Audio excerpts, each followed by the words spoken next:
I think it is. So that would be fine. All right.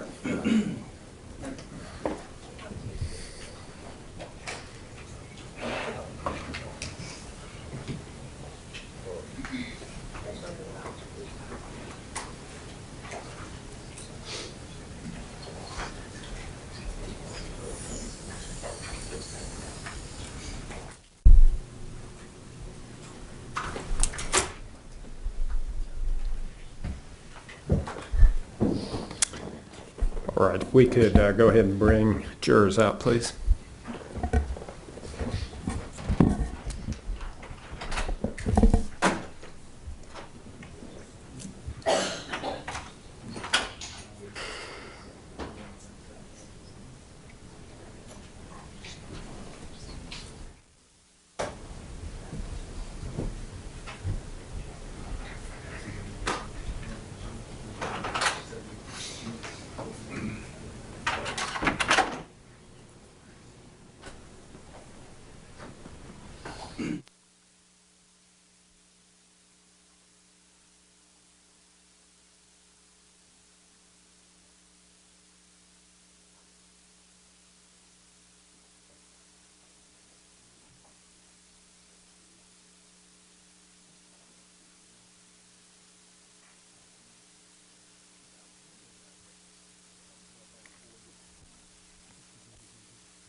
Mr. Waller, further questions for this witness? Yes, Your Honor, thank you.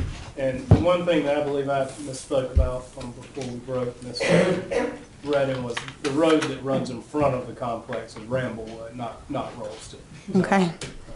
Thank you, ma'am. If I may reapproach. Yes.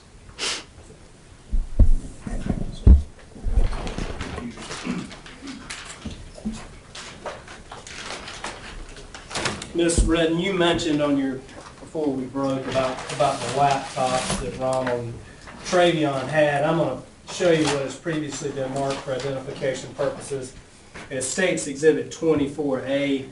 Take a look at that item and tell me if you recognize what that item is, ma'am. Yes. What is that item? That's one of the laptops they had. And again, now make sure you speak up. I know I'm right here in front of you, but that appears to be one of the laptops that they had. Yes. And do you know? Did you see where that laptop came from? No. When was the first time you saw either Travion or Ronald with that laptop? When we jumped over the fence. And you mentioned on before we broke that Travion had this laptop at the fence. Yes.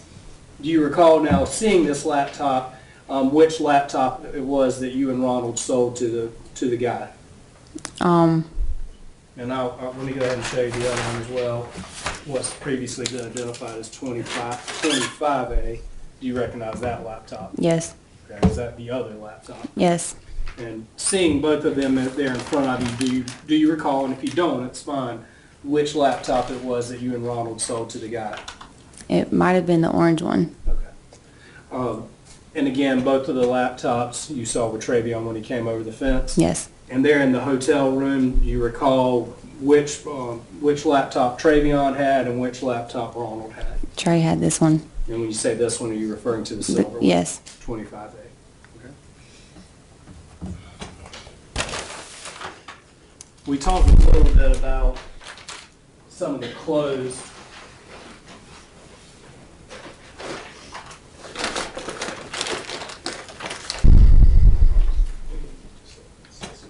Some of the clothes that Travion and Ronald were wearing that night. I'm going to start with what has previously been identified as 56 State's Exhibit number 57 and remove the contents, which would be 57A and 57B. Do you recognize these shoes, Mr. Redden? Yes. Okay. Whose shoes are those? They look like they're Ron's. Okay. And are these shoes that you've seen Ronald Anthony wear before? No. Okay. You haven't seen him wear No. them before, but you recognize them to be his? Yes. What do you mean by that? He was wearing them that night. Okay. All right. So Ronald was wearing these shoes that night? Yes. Okay. I'm sorry. I must have misunderstood. So the night of the incident we've been talking about, these are the shoes Ronald Anthony was wearing? Yes or no? Yes. These appear to be black and blue shoes. Is that right? Yes. I'm going to show you what has previously been marked for identification purposes as State's Exhibit 60, 60, that's 60B, and 60A. Do you recognize these shoes, Ms. Redden? Yes. Whose shoes are those? Trey's. And when you say Trey, are you referring to the defendant, Travion Smith? Yes. These red and black Nikes, are these the shoes that he was wearing the night of the incident we've been discussing? Yes.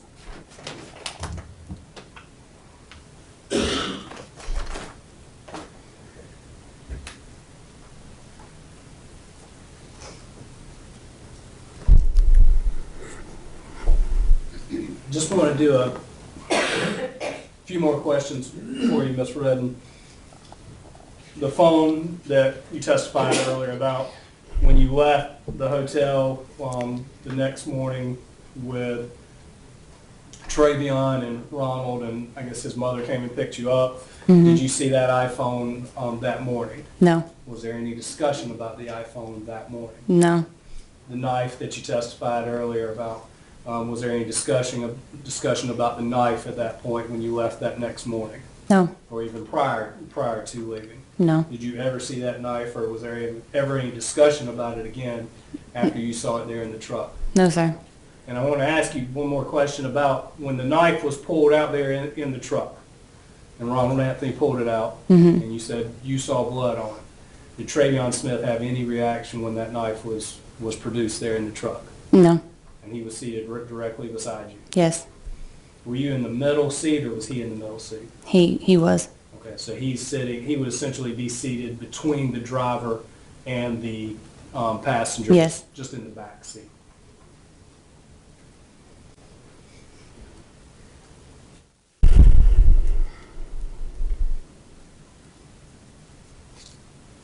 You've testified about the relationship between Ronald and Travion, and you testified a little bit about Ronald being upset with Travion there in the hotel room. In general, though, did Travion do what Ronald told him to do, or did Travion willingly go along with things that Ronald said? Yes. He did. Yes. And did he ever pose any objection to any of the events that you saw the night in question? No. And prior to the night in question, did they seem to do things together and to be, as you said earlier, brothers or friends? Yes. Ms. Redden, finally, I want to talk to you a little bit about your situation. You mentioned earlier that you were arrested on, I believe it was May 22nd of 2013. Yes. What were you charged with? First-degree murder. And Ms. Redden, as you sit here before this jury today, what are you charged with? First-degree murder. Ms. Redden, have you received any plea deal, any plea negotiations in terms of your in exchange for your testimony here today? No, not at all. All right. And are you represented by an attorney? Yes. And is that Ms. Rosemary Godwin, who's present here in the courtroom? Yes. And have you discussed your case with her and the status of you testifying in this case? Yes. And you understand that you have no promises or deals in terms of how your case will be resolved? Yes. If I may have just a moment. Yes, sir.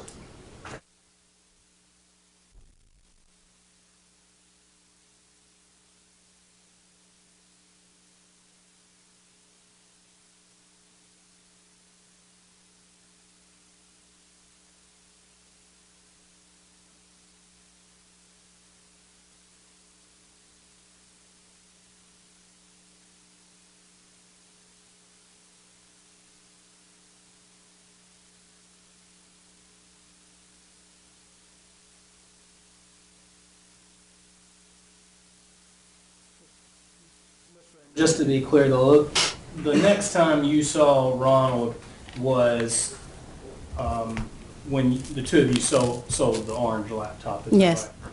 So you weren't on, and you recall approximately how many days had passed between getting the laptop and selling it? I don't remember how many days. Okay. So do you know if Ronald and Travion were together during that point in time? No. And how long would you say you were with Ronald Anthony the day that you sold the orange laptop? Just maybe 2 hours or so. No further questions. Cross-examination, Mr. Brown. Yes, sir.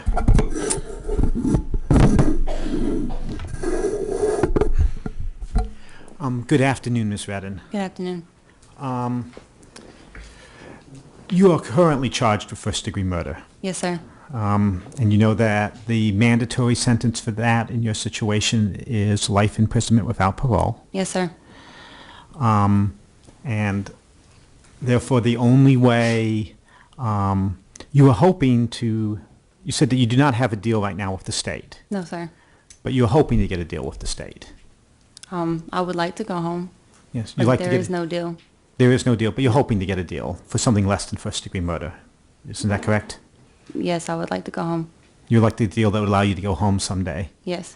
and a deal that would be able to cut a considerable amount of time off your sentence. You would like to get that, wouldn't you? Yes. Okay.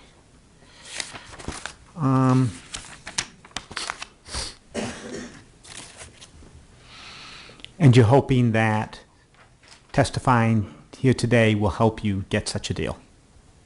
No, I'm just here to tell the truth. No, you're not hoping at all that this would be to your benefit to testify? I mean, like I said, I would like to go home, but that's not why I'm here today. Okay. I'd like to talk a little bit about your relationship with Ron. You had a romantic relationship with Ron. Yes. He was 23 years old at that time, Yes. and you were 18. Yes. And you did not realize that his girlfriend was still Amber Alberts. No. Okay, and that he was still living with Amber Alberts. No. Okay, and you had been dating Ron for about 3 months. Yes. And you considered him to be your boyfriend, Yes. and you loved him. Yes. He had emotional control over you, Yes. mental control over you, Yes. and he was sometimes abusive towards you. Yes. He would hit you. Yeah, just for Yes, the purposes, I'm I'm sorry, for the court reporter, just the answers. And sometimes he would leave bruises. Yes. Sometimes he would say, if you love me, you'll do such and such for me. Yes. He would ask for money. Yes. It was difficult for you to say no to him. Yes.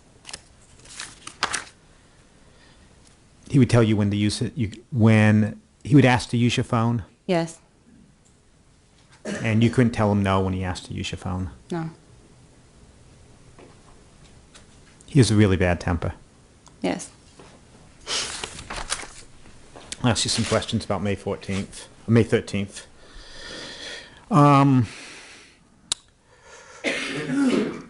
Ron had to attend Marijuana Anonymous meetings. Yes.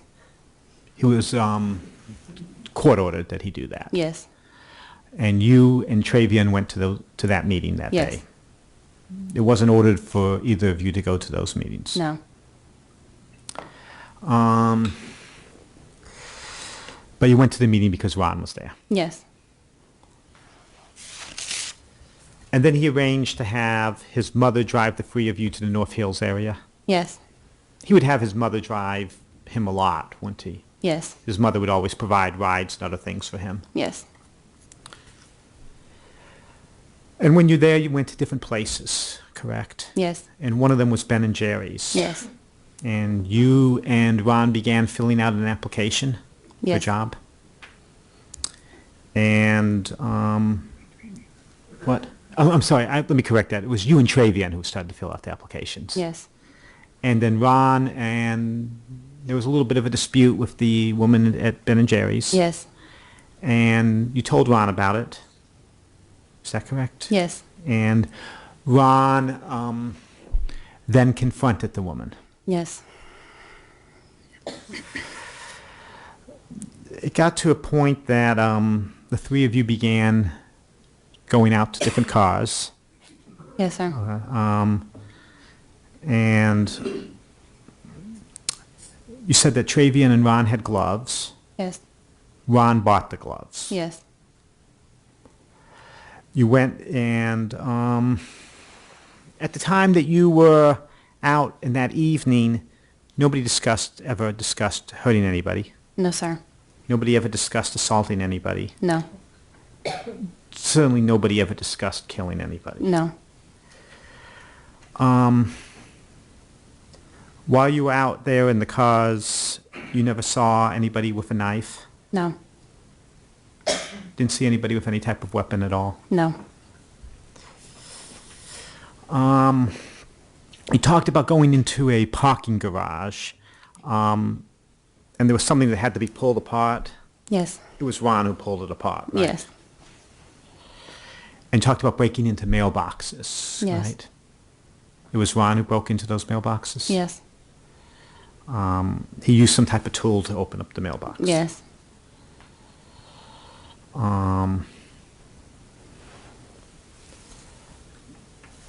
At some point, you headed towards the apartment areas.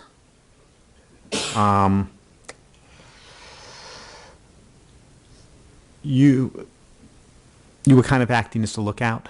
Yes. You said that you looked up and you saw Travion on the balcony. Yes. You never saw him go inside the apartment. No.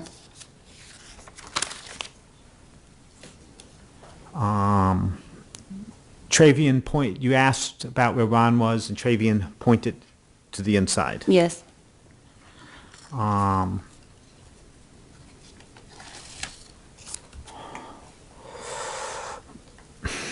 Let me ask you about the front of the balcony where Melissa Huggins-Jones lived. It was different. It was made up of sort of different materials than the one below it. Mm-hmm. Yes. Okay.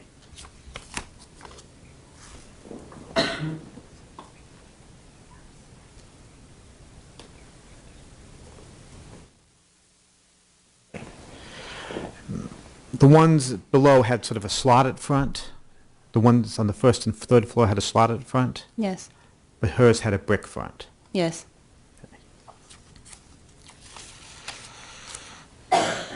After they came out of the apartment, Ron seemed relatively normal. Yes.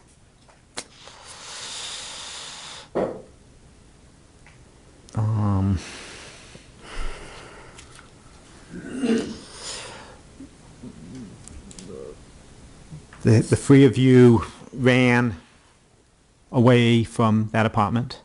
Yes. You had to slow down some because of your asthma condition. Yes, sir. But you got to a certain location and Ron asked to use your phone. Yes. Ron made a phone call. Yes. And after Ron made a phone call, he was making a phone call to get somebody to pick you up, right? Yes. And the person who picked you up was Maurice Brown. Yes. And so Maurice Brown came and called you after Ron called him. Is that right? Okay. And when he came to pick you up, Ron sat in the front passenger seat. Yes. You and Travion sat in the back seat. Yes. You said there was like a baby seat in the car? Yes. So that was like on the far right? Yes. So so you sat next to the window, Yes. and Travion sat in the middle seat. Yes.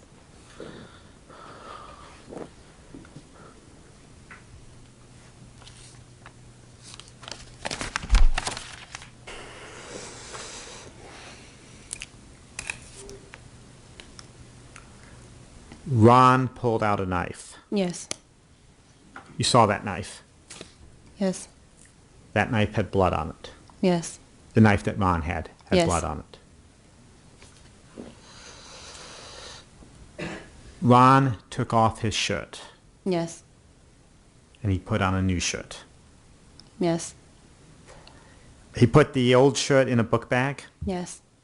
He put the knife in the book bag. I'm not sure. Okay. Did you see what he did with the knife? No. There's the only one that you saw with it, the knife was Ron. Yes.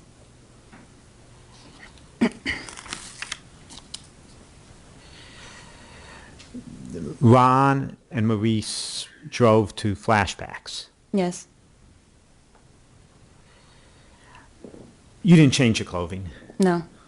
Travion didn't change his clothing. No. It was, and when you got to Flashbacks, Maurice went into Flashbacks, And Ron. and Ron. And Yes. Ron went into Flashbacks. Yes. And Flashbacks is a club, Yes. kind of a strip club. I think so. It has strippers. Yes. But you and Travion didn't have the proper IDs to get in, Yes. because at that point you were 18 Yes. and Travion was 20. Yes. And you commented that while you and Travion were out there, he was unusually quiet. Yes. He's normally sort of goofy. Yes. What we're talking, he was quiet that night. Yes. So when you got out, so after they left Flashbacks, so after Ron left Flashbacks, he had you call the Super 8 motel Yes. to get a room. Yes.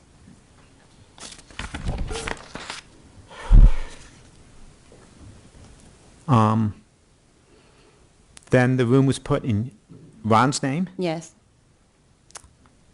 using your money. Yes. Then Ron went out to a convenience store and got some snacks. Yes. And then he went back to the motel room. Yes. And he went to watch the news. Yes.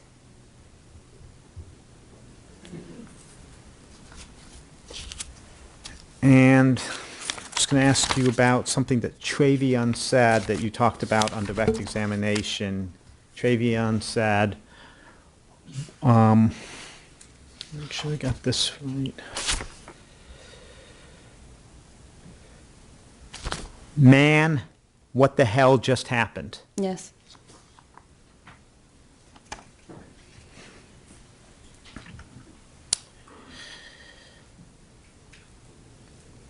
You didn't call the police the next day, did you? No. Or the following day? No. And one of the reasons you didn't call the police was you were afraid of Ron. Yes.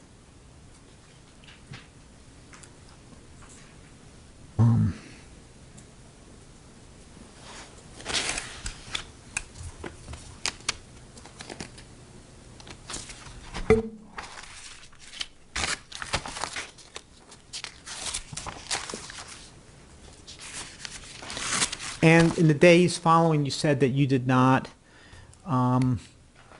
see Travion again until all of you were arrested. Yes. But you remained with Ron. I'm sorry. But you saw Ron, Yes. and you saw him that next day. It wasn't the next day. You didn't see Ron the next day? No. But you continued to be with Ron. I only seen him once after Okay. that happened. And you were with Ron when Ron sold the computer? Yes.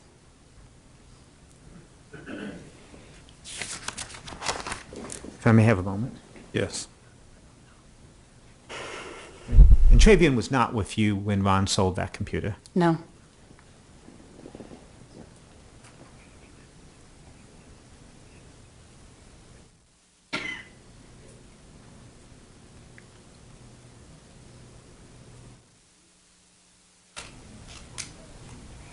Okay. You said that you had never done things with Travion without Ron being there, Yes. but you have done things with Ron without Travion being there. Yes.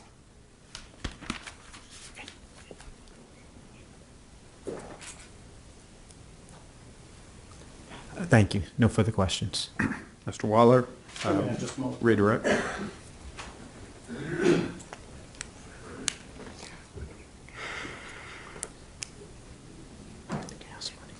Oh, okay. Sorry.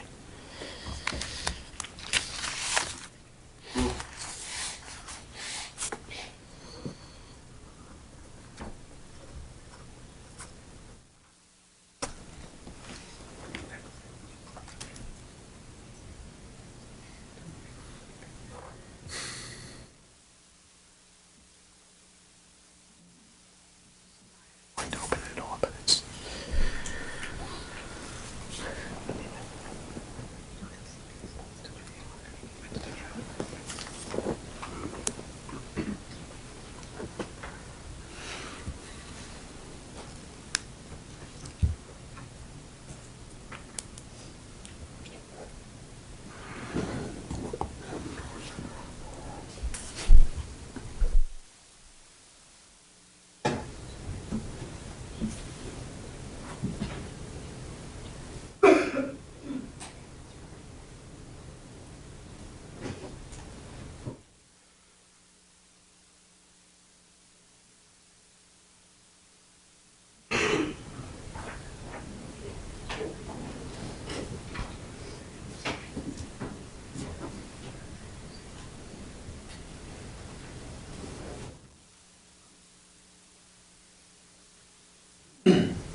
Ms. Redden, from the time, excuse me, that you saw Travion on the balcony until you met up with him again at the fence line, how much time passed during that period of time?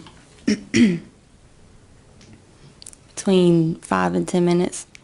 And Mr. Brown asked you, prior to the incident in the apartment, y'all hadn't had any conversations about hurting anybody or killing anyone. No, sir. You don't know what was said during that 10-minute window either, do you? No, You don't know what the two of them were discussing. no,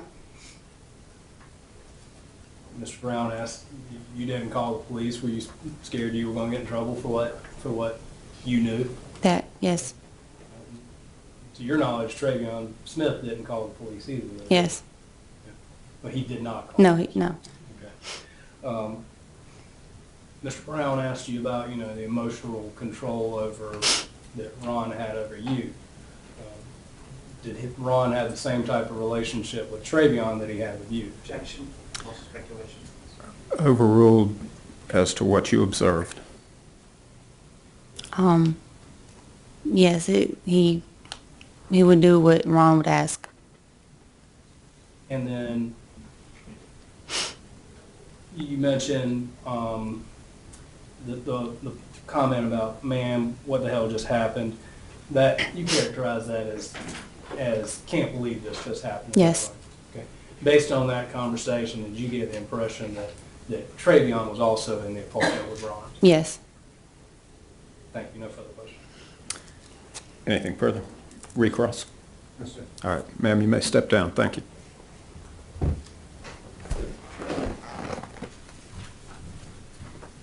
Further evidence for the state?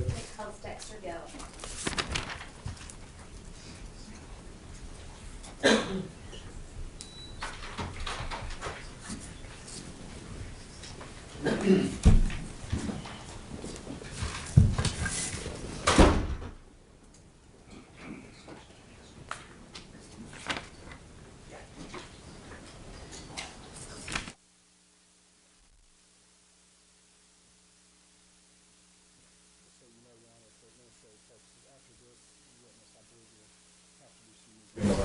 That'll be fine.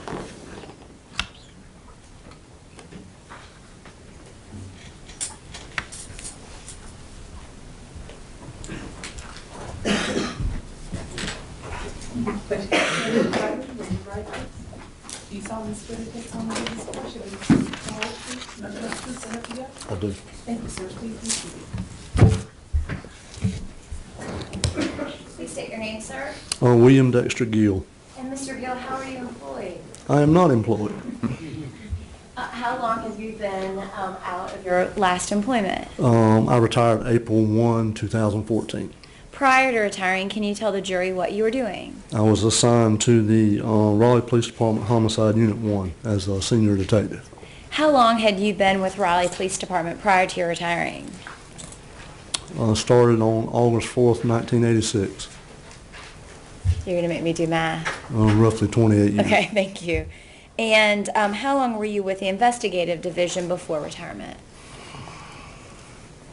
Went to investigations in 1999, so And in total, how long would you say you were on the homicide unit? 7 years. Prior to your retirement, did you have some involvement in the death of Melissa Huggins-Jones? Yes, ma'am, I did. We've heard from Detective Falk and Detective Moore sort of about the 5-person unit. Were you a part of that unit, that being Homicide Unit 1? Yes, ma'am, that's correct. And what, if any, were some of your initial responsibilities in this case? Initially, once I got to the office that day and was advised of the situation that took place, I assisted in doing interviews with the people that were transported to the station. And so, just to be clear, you were at the station and either patrol officers or other folks would bring people for you to talk to? That's correct. Do you recall some of the people that you spoke to? Can you tell us about that? I spoke with Ms. Jones's young daughter, Hannah. And to your knowledge, was she in the home at the time her mother was killed? Yes, she was. In addition to speaking with Hannah, who did you speak with? I spoke with most of the family members at the station, if not interviewed just briefly. Okay. And when you were speaking with family members at this point, shortly after Melissa's body was found, what kinds of information are you trying to get from family members? Any knowledge of anyone that might have wanted to cause her harm or any problems that she was encountering here in Raleigh. And the folks that you spoke with, did they seem to want to assist you in any way that they could? Yes, ma'am, they did.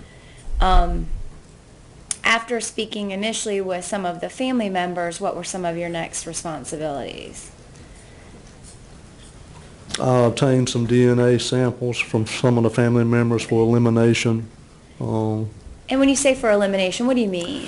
For any DNA that was collected in Ms. Jones's apartment, it would give us a sample to either eliminate that individual or to identify a possible suspect. We've heard again from some of the other folks in your unit about how there's sort of a constant flux of information being given between you and Detective Brady, the lead investigator, and that there were several meetings where assignments were passed out. Is that your recollection as well? That is correct. And is that typical with a larger scale homicide investigation? Yes, ma'am, it is. Were you aware that the downstairs leasing office had also been burglarized, that is broken into and items stolen? Yes, ma'am, I was. And in terms of what was taken, were you also made aware that there were laptops that are actually sitting right in front of you that were stolen from the apartment complex? Yes, ma'am, I was. And were you assisting with those as well, trying to figure out what you could do Yes, to ma'am. find those?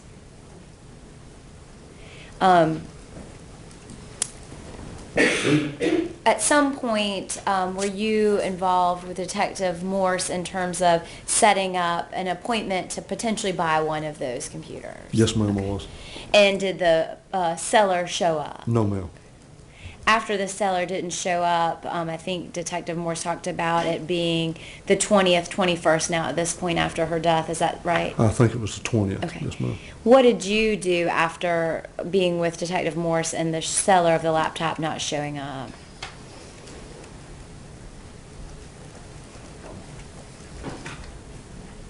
You give me one moment, Sure. please.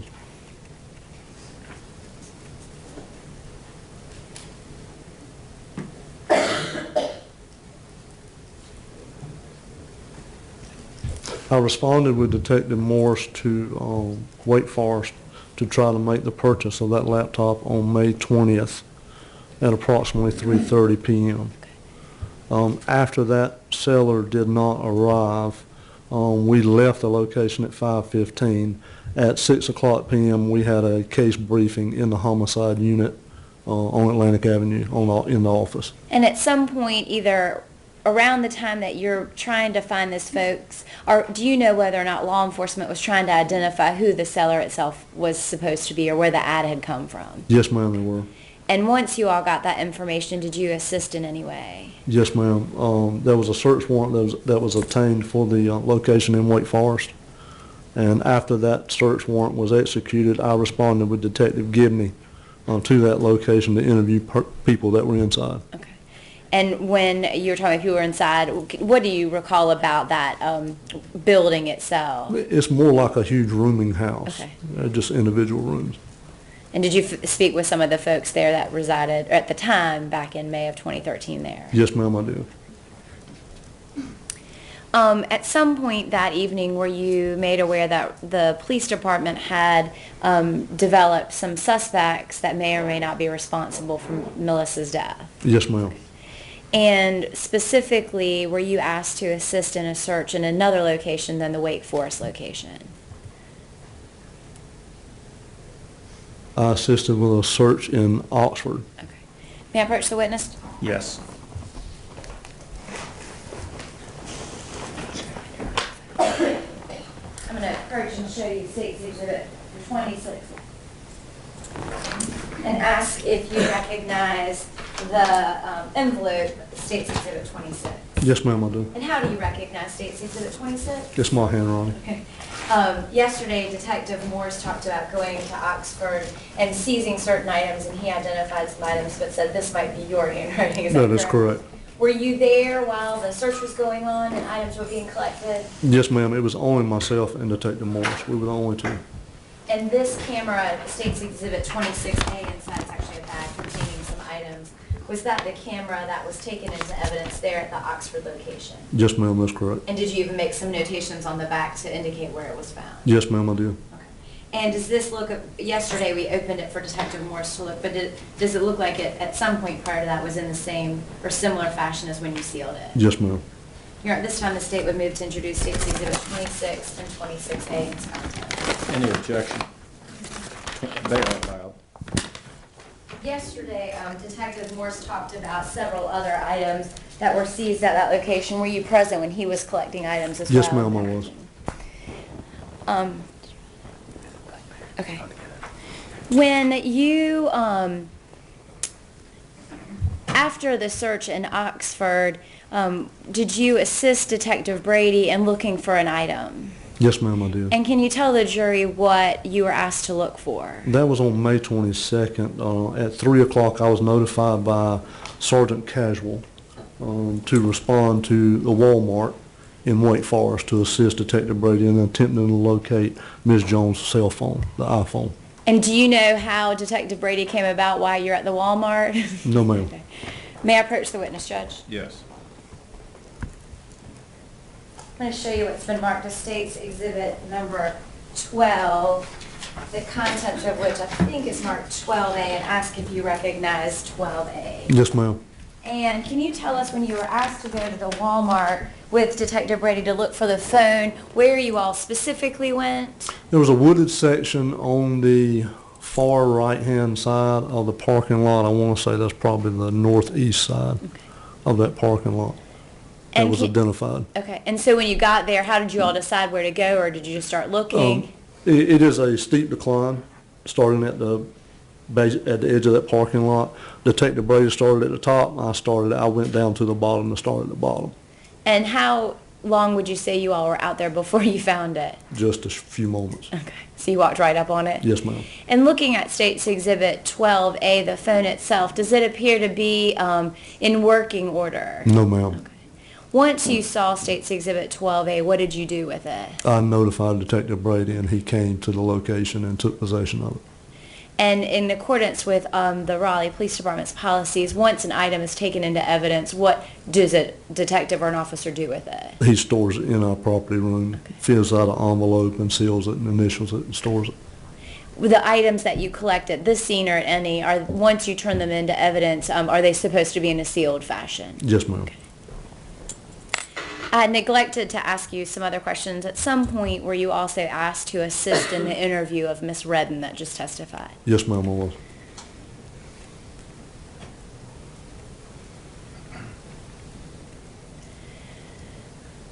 Did you interview other folks, for example, that may have information? If someone called the police department, would you speak to anyone that had information about the case? I spoke with quite a few people, some by phone, some in person, some from Tennessee,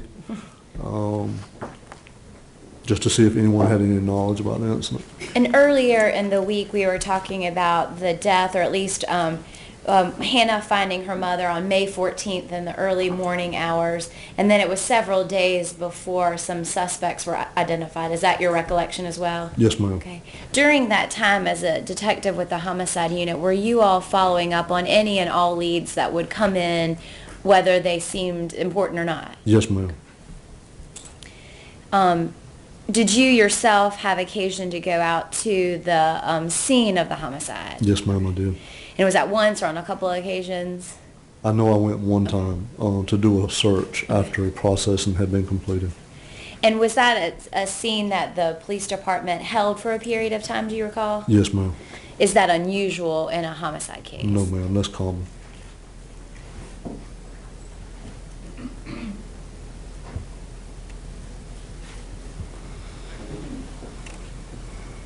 If I can have just one moment, Judge.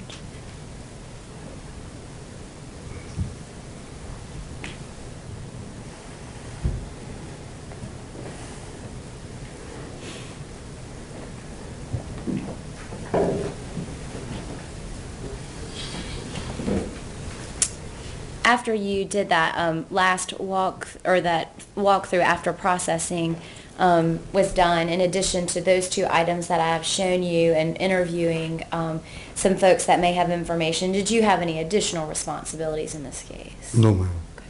And again, were you in constant communication with Detective Brady, who we've heard was the lead agent in this case, about the information that you would develop? Yes, ma'am. Thank you. I have any further questions? Cross-examination. Thank you, retired detective. So I just want to ask you two quick questions about the search out at the Oxford house. Yes, ma'am. So that search focused primarily on one bedroom in that home. Is that your recollection? Detective Morse had the information for that home and that the property was there.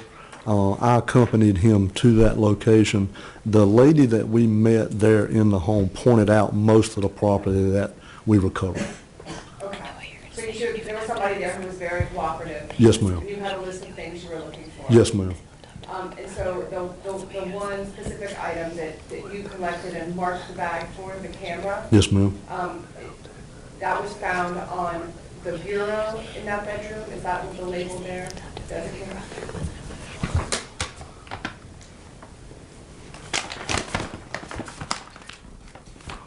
There's no indication of where it was found in the home.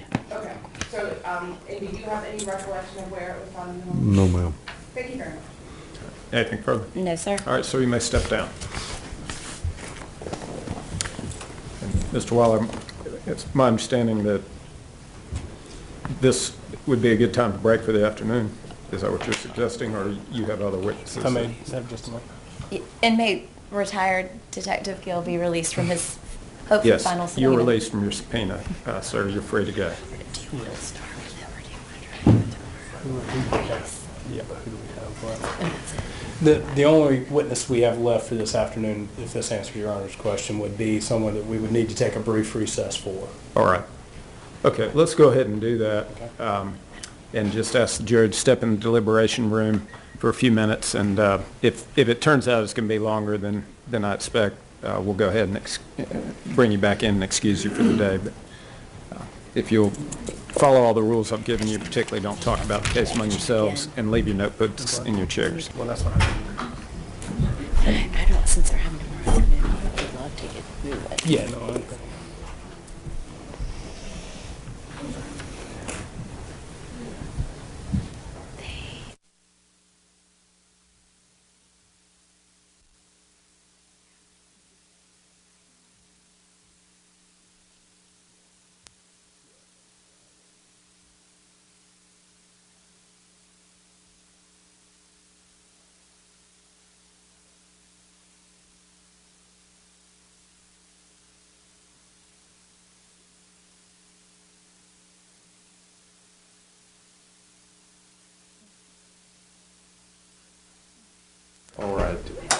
outside the presence of the jury. Ms. D? Well, Your Honor, I just wanted to make sure the court and Mr. Waller and Ms. Shakita are aware in planning. There are some evidentiary matters that we'll need to discuss prior to the testimony of the next witness too, related to some of the matters that we talked about before Mr. McCollum's testimony yesterday. I didn't know how that might affect.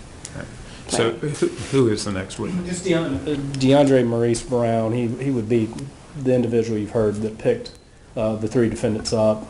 I guess where Ms. D's going with this is kind of gang-related issues as well.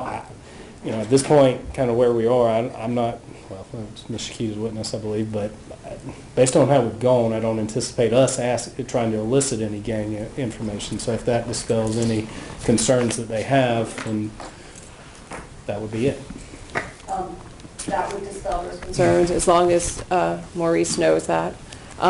And there's one other issue with a nickname that he uses for the client that nobody else has used. So I did want to raise that.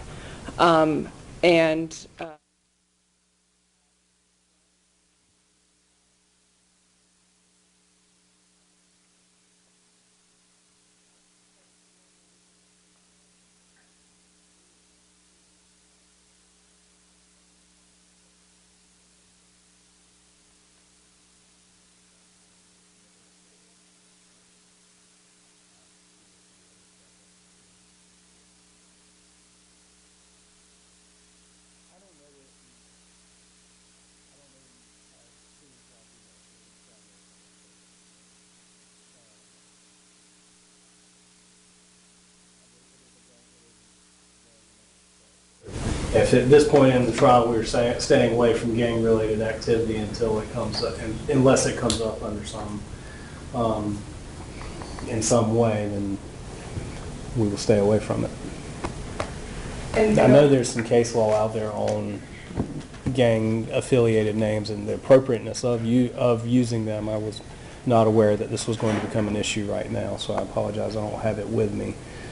So if it comes up during the course of his testimony, maybe we could take a break at that point. But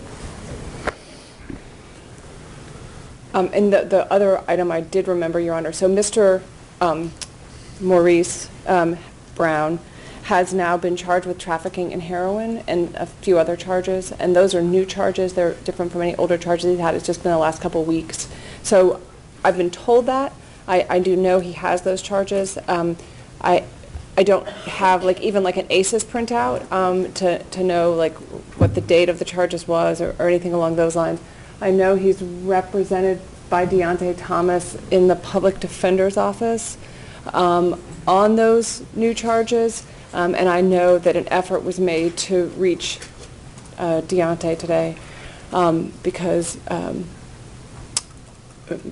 Ms. Shakita told me that she had contacted him. I'm not sure that Deontay understands exactly because it's such a brand new case. I don't know how much Deontay knows about his sort of role here or anything.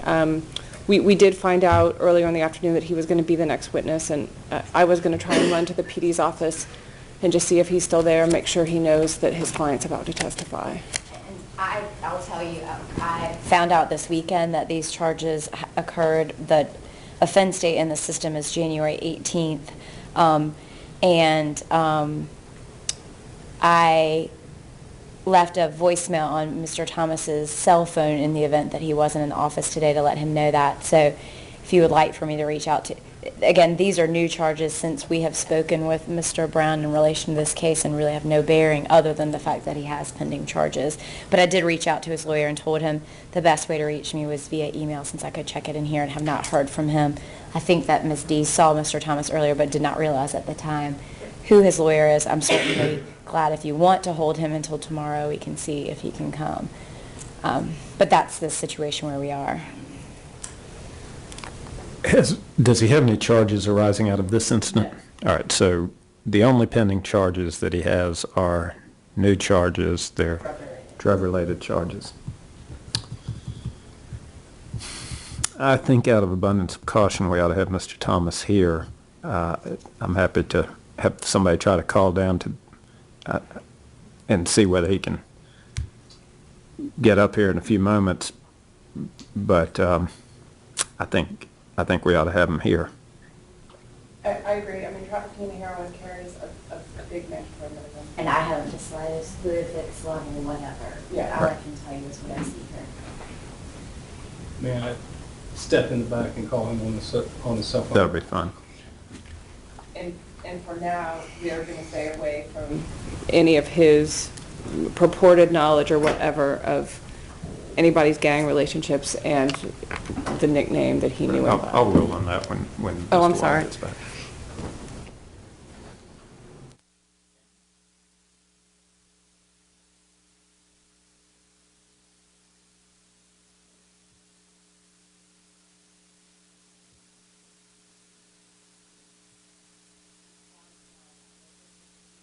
There, so there's, by the time we get him up here, I know that there's much, I guess we can see.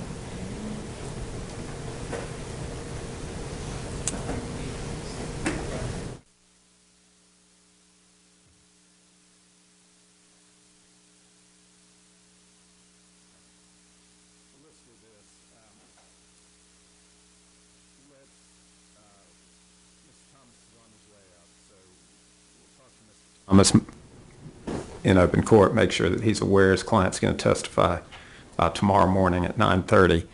Yes. Judge, I would ask if that's your pleasure. We have someone writted in tomorrow morning that we could call that person since they're in on a writ, and it may be tomorrow morning, but it may not be at 9:30, which may give him some additional time to talk with his client. All right. So we'll tell Ms. Thomas that sometime between 9:30 and 1, we expect his client will be called as a witness. I just wanted him to be available during that time, if at all possible. I think as it stands right now, the nickname, as it stands under Rule 403, would be unduly prejudicial when weighed against its probative value.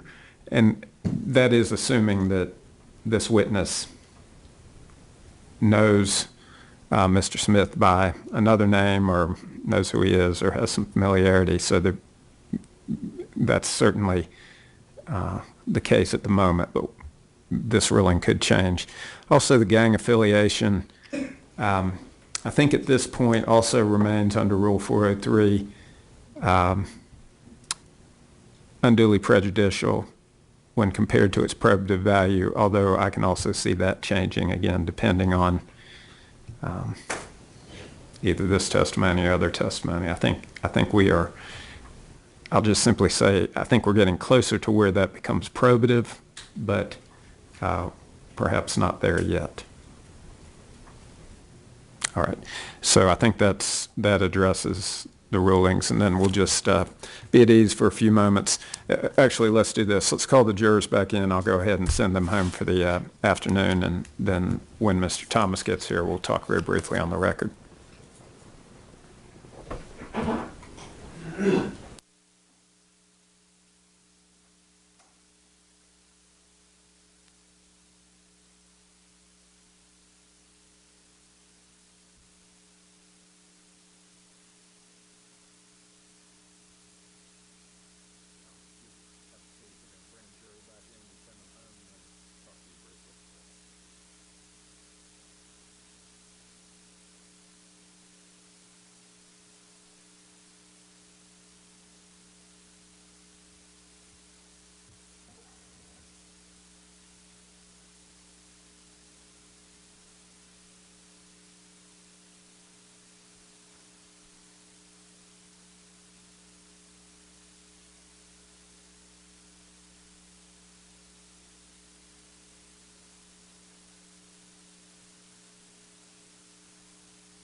Too comfortable because I'm going to send you home. We're going to go ahead for your purposes and allow you to go home. We've got a little bit more to do outside your presence, but that's going to take us close to 5 o'clock. So I just wanted to remind you, don't talk about the case among yourselves or with anyone else. Don't form or express opinions about the outcome. No media or independent investigation of these matters, and no conversations with parties, witnesses, or lawyers. Again, just leave your notepads there. We'll begin at 9:30 tomorrow morning if you'll gather in the deliberation room at that time. Thank you all very much for your service.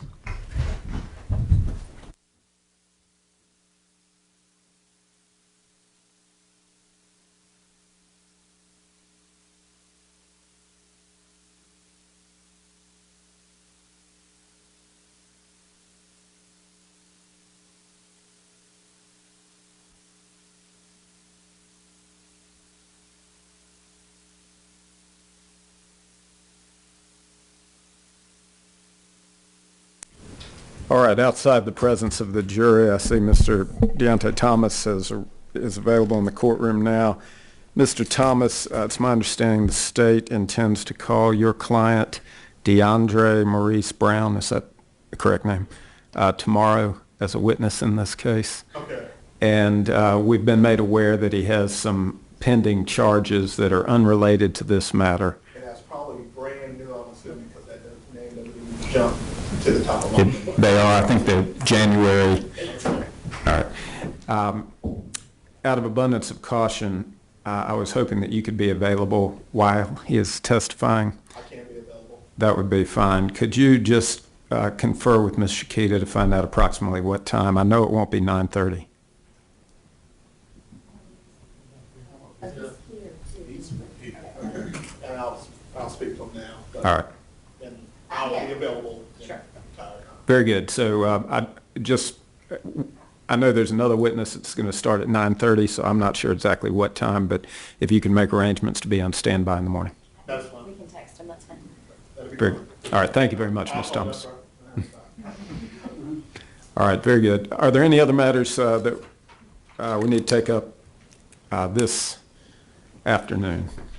Not this afternoon, no, sir. Anything for the defense? All right. Very good. Then